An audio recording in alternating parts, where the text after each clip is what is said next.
อยู่กับเขาดูแลกันดีๆเด้อสิ่งร้ายๆก็อย่าพบเจอแต่สิ่งดีๆอยู่กับเขากั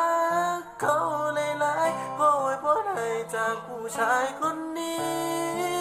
ให้เจ้าสองคนโชคดีให้เจ้าสองคนมีความสุขย้อนทุกมาหา